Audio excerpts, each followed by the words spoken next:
The glass facade of Centurion Innovations high-rise gleamed like a mirror held against a cobalt sky as Darnell Hayes stepped off the elevator on the 26th floor. His charcoal pinstripe suit was tailored to perfection, the cut emphasizing broad shoulders and a confident posture. In his hand, he carried a sleek black leather briefcase embossed with the gold eagle logo of Apex Tech Logistics, his company. The late afternoon sun streamed through floor-to-ceiling windows, igniting flecks of glass on the polished marble floor. Soft footsteps echoed as Darnell crossed the expansive lobby, the muffled hum of the building's climate system and distant chatter of administrative staff filling the air. He passed a double row of executive offices, their frosted glass doors bearing titles like Chief Innovation Officer and Senior Strategy Partner. Ahead lay the mahogany-paneled conference room where the board meeting would convene. Pushing open the heavy glass door, Darnell entered a space dominated by a 12-foot-long table of polished walnut. Around it, 10 high-backed leather chairs awaited. The room smelled faintly of leather and fresh coffee. At the table's head sat Richard Crawford, Centurion's board chair, an imposing figure in a navy suit, silver hair immaculately combed, eyes already fixed on Darnell as he advanced. "Mr. Hayes," Crawford said, rising to greet him. His voice was smooth but carried an unmistakable edge of authority. "Welcome. We're eager to hear your proposal." Darnell returned the handshake firmly. "Thank you, Mr. Crawford. I appreciate the invitation. My team and I have been looking forward to this discussion." Behind Darnell, the other board members, a circle of sharp-eyed white executives, offered polite nods. On the table, leather-bound agendas lay beside stacked financial packets. A projector glowed quietly at one end, awaiting Darnell's slide deck. As he set his briefcase down and unclasped it, a sense of poised anticipation settled over the room. Yet, as Darnell reached for his chair, poised to sit and begin, he noticed two uniformed security officers standing just inside the door.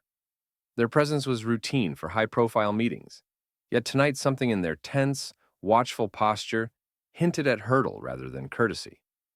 Darnell paused, readying his introduction, unaware that the true test of this evening would not be his business acumen, but the steel of his resolve. No sooner had Darnell slid his briefcase open to reveal meticulously organized folders than a firm rap sounded on the conference room glass.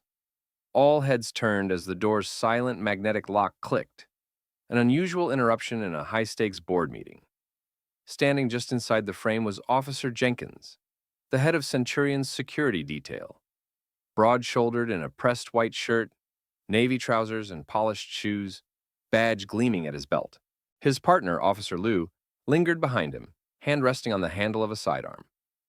"Mr. Hayes," Jenkins began, voice low but carrying to every corner of the room, "I'm afraid I need to verify your clearance." He held up a leather-bound clipboard, displaying an access roster, rows of printed names, all in familiar typeface. Darnell's name did not appear. Jenkins's brow creased in professional concern. "Your name isn't on today's list," he said. "I'll have to ask you to wait in the lobby until we can confirm your invitation." A hush fell. Crawford's silver eyebrow climbed. Darnell's fingers halted on the brass clasp of his briefcase. "Officer Jenkins, I believe there's been a mistake," Darnell said, voice smooth yet firm. He produced his glossy invitation card, embossed with Centurion's seal and signed by Crawford himself. The card's gold lettering caught the overhead lights as he offered it across the table. Jenkins took the card, flipping it over with careful fingers. He scanned the raised signature, then his clipboard, then back at the card. The room leaned in. Liu's gaze flicked to the board members, some exchanging surprised glances, others masking irritation. Finally, Jenkins cleared his throat. "Sir, I understand, but protocol requires verification from the front desk." His gloved hand drifted to the radio on his shoulder, a silent reminder that he could escalate the matter. Darnell's lips curved in controlled patience. "I'm here to lead this merger discussion," he replied, inclining his head toward Crawford. "Please, you may confirm with him directly." The briefcase handle rested just out of reach, and the tension in his tailored shoulders was the only sign of his impatience. Around the table, executives shifted in their seats. Crawford rose, voice measured. "Officer Jenkins, Mr. Hayes is my guest, chairman of Apex Tech Logistics. You will confirm with me." The tinge of steel in Crawford's tone unpinned the formality. Jenkins hesitated, eyes on Crawford, then on Darnell's invitation. He snapped the clipboard shut. "Very well, sir," he said at last. "My apologies, Mr. Hayes. Please continue." With a curt nod, the guard stepped back, and Liu slid the door closed behind them. The magnetic lock released with a soft beep, and the room exhaled. Darnell replaced his invitation in his jacket pocket, unfolding his folders with a slight smile. The board members settled once more into their chairs. The conference room's polished mahogany table bearing witness to a tense prelude now laid to rest, and to the unwritten understanding that true authority carries its own clearance. A tense silence fell over the boardroom as Officer Jenkins steeled himself, clipboard tucked under one arm. He signaled to Officer Liu, who stepped forward and placed a firm hand on the conference room door's magnetic latch, the faint click echoing off the polished walnut walls.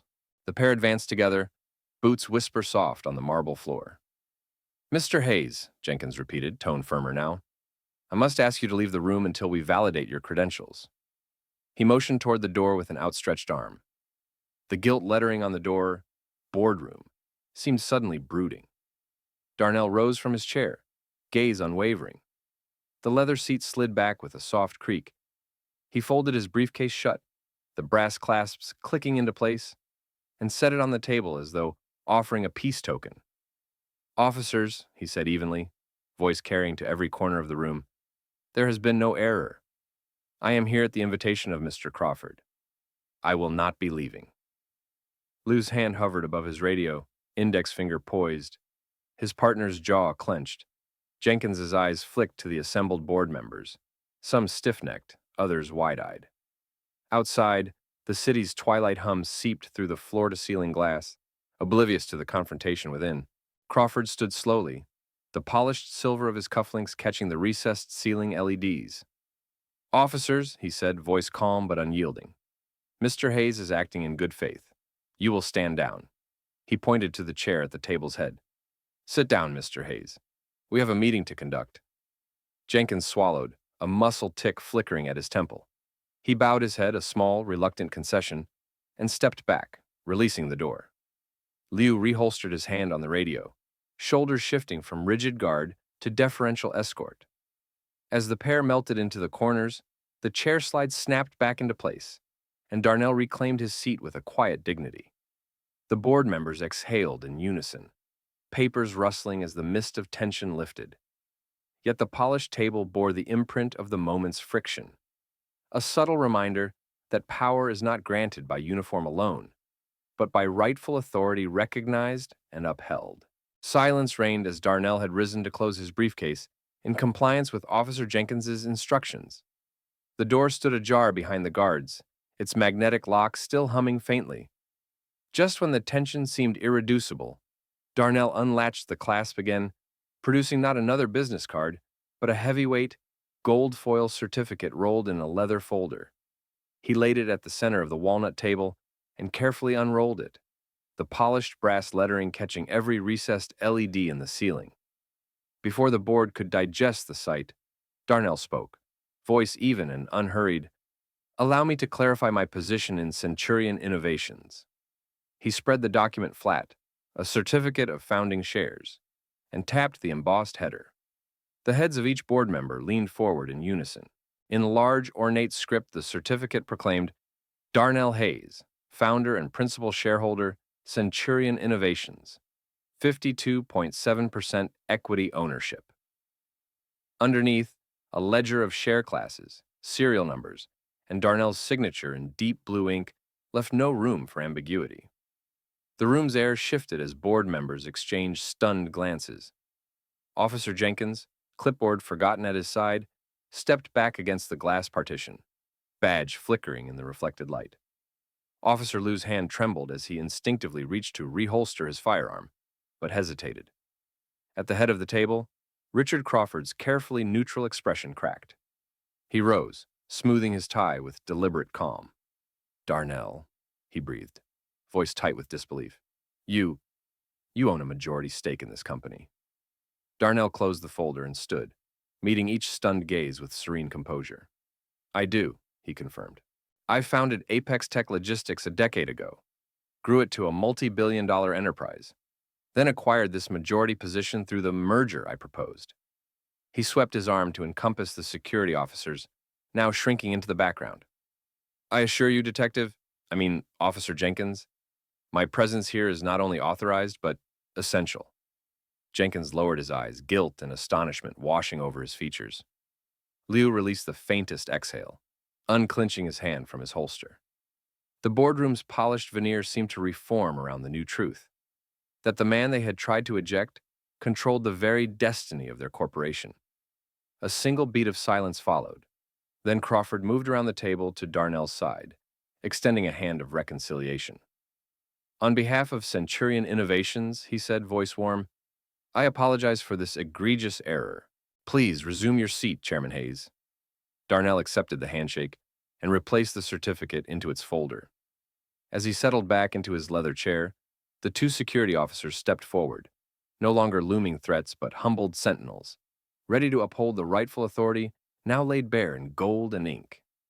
The projector flickered to life, and Darnell began his long-awaited presentation, the fortunes revealed, and the board's respect firmly secured. The mahogany conference table seemed to shudder under the weight of the certificate as Darnell slid it back into its leather folder, the hinges clicking softly but resonating like a gavel strike. A hushed gasp rippled around the room. Directors who had polished their PowerPoint slides only moments before now craned forward, faces pale as the elegant script registered in their minds. The bezel of each tablet and laptop reflected stunned board members' eyes, wide with disbelief. Margaret Whitfield, the chief financial officer, clutched her silk scarf, fingertips white against the rich burgundy fabric. Her meticulously organized spreadsheets lay forgotten. 52.7%, she whispered, voice quavering. Each syllable felt impossibly loud in the stunned silence.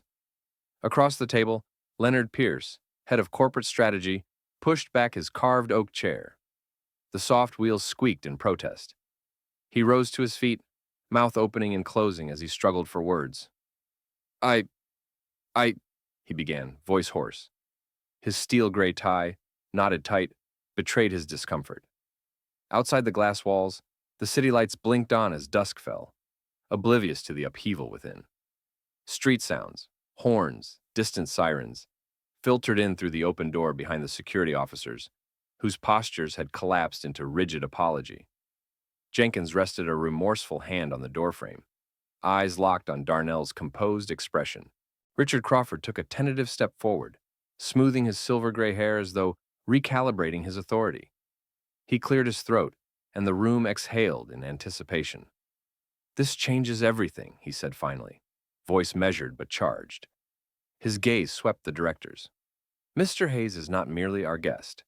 He is the principal shareholder of Centurion Innovations. A collective murmur rose as Margaret's trembling hand reached for her tablet. She swiped to her equity dashboard and gasped at the graph, now annotated with Darnell's majority stake. Leonard sank back into his chair, gripping the arms as though bracing against a gale. Darnell leaned forward, fingertips steepled. The tension in the room pulsed like a held breath. I trust you understand the implications, he said softly. My vision for our merger is not a proposal to be tabled. It is a mandate to be executed. His words hung like a challenge, yet carried a promise of shared prosperity. At the far end, Gregory Shaw, head of legal, reached for his notes but found them irrelevant. He cleared his throat. We'll need to amend governance documents, update board charters, and recalibrate voting rights, he added, voice gaining strength. This equity position bestows certain irrevocable privileges. As the board members exchanged relieved nods, relieved that protocol could now be rewritten, the two security officers slipped quietly from the room, their presence no longer needed. The projector blinked, ready for Darnell's slides, but the real presentation had already unfolded. The revelation of his fortune had rewritten the narrative, transforming skepticism into eager collaboration. With the door closing behind the guards, the boardroom's atmosphere shifted from tension to purpose. Richard Crawford tapped the table lightly. Chairman Hayes, he said with genuine warmth, please, continue. And in that moment, The corporation's destiny realigned under the majority shareholder's guiding hand. The moment the guards slipped out, the room exhaled. The board members, once tense and suspicious, now exchanged quick animated whispers, recalculating alliances, roles, and futures. Richard Crawford rose, smoothing his suit jacket. "We owe Officer Jenkins an apology," he announced, voice firm. "His actions were by the book, but our book wasn't updated." Darnell nodded, sliding his leather folder aside. "Procedure is vital," he said, "but it must keep pace with reality." Crawford turned to the room at large. "Effective immediately, we'll integrate real-time executive rosters with our security systems. No more manual lists, no more errors." Margaret Whitfield tapped furiously at her tablet, already drafting the tech requirements. Leonard Pierce leaned over to her. "I'll handle integration," he whispered, relief and excitement in his tone. "This could streamline our entire access control." At the back of the room, Jenkins and Liu re-entered quietly, their uniforms now symbols not of exclusion but of renewed purpose. Jenkins approached Darnell with cautious respect. "Chairman Hayes," he said, voice low, "I apologize for the disruption. I'm ready to ensure your meetings proceed smoothly." Darnell extended his hand. "Thank you, Officer Jenkins. I appreciate your diligence and your discretion." Jenkins clasped it firmly, eyes meeting Darnell's in a clear acknowledgement of shared responsibility. Crawford directed the guards to stand at ease and invited them to remain for the remainder of the meeting. "Your insights will help us design a security protocol that respects both safety and leadership," he explained. As the board returned to their seats, a sense of collaborative momentum swept through the chamber. Darnell clicked the remote, and the projector flickered to life. This time, no interruptions awaited. His slides unfolded. Market synergies, projected growth, joint venture structures, all underpinned by the unshakable fact that the man at the podium was also the majority owner. Outside, the city lights burned on, unaware of the paradigm shift that had just occurred high above the streets. Inside, Centurion Innovations' leadership was rewriting its own rules, guided by one man's fortune, one company's foresight, and the restored respect between a businessman and the officers meant to protect him. The morning sun slanted through the high-rise's glass facade as Darnell Hayes descended the lobby's grand staircase, the weight of last night's revelation still warm in his pocket, where the founder's certificate lay. The scent of fresh coffee and the low hum of weekday bustle greeted him. Employees in crisp slacks and skirts, executives clutching tablets, and the now familiar Centurion security officers standing at their posts with confident ease. In the lobby, Officer Jenkins approached, a digital badge reader in hand. He offered Darnell a respectful nod. "Good morning, Chairman Hayes," he said, his voice carrying genuine warmth. "Your access has been programmed. No more door checks." Jenkins' partner, Officer Liu, stood beside him, giving a crisp salute. Their uniforms were immaculate. Their demeanor, once guarded, was now collegial. Darnell returned Jenkins' nod with a gracious tilt of his head. "Thank you, Officer Jenkins," he replied. "I appreciate how swiftly you've implemented the changes." As they spoke, Margaret Whitfield and Leonard Pierce, now joined by IT specialists, paused at the edge of the lobby. Margaret waved a sleek access control tablet. "Darnell, we're live," she announced. "All executive profiles now sync instantly with our security database. No manual lists." Across the lobby, a group of junior employees gathered around a digital directory kiosk. They watched as profiles, complete with photos and clearance levels, scrolled by. Seeing Darnell's own photo and title appear at the top prompted quiet smiles of approval. "This is huge," one whispered, tapping the screen and unlocking the boardroom door icon with her badge. As Darnell passed through the open doors, the receptionist offered a warm smile. "Have a great day, Mr. Hayes," she said. In every handshake, every polite greeting, lay a newfound respect. Upstairs in the conference suite, the board members were already convened, no longer as gatekeepers awaiting credentials, but as partners poised to collaborate under a system that honored both security and leadership. Later that afternoon, Darnell stood before a room of departmental heads presenting the new Dynamic Access Initiative, a policy born from his experience. Holographic displays illustrated real-time clearance updates, multi-factor authentication links, and emergency override protocols that empowered both security and management. He concluded, "Our future depends on trust and innovation." Tonight's events remind us that respect is earned, not assumed, and that true security recognizes the value of every individual's role. As applause filled the suite, Darnell allowed himself a quiet moment of satisfaction. In the gleaming corridors of Centurion Innovations, the walls now bore not only the echoes of past tensions, but the bright promise of a partnership forged in understanding, one that would guide the company's ascent for years to come.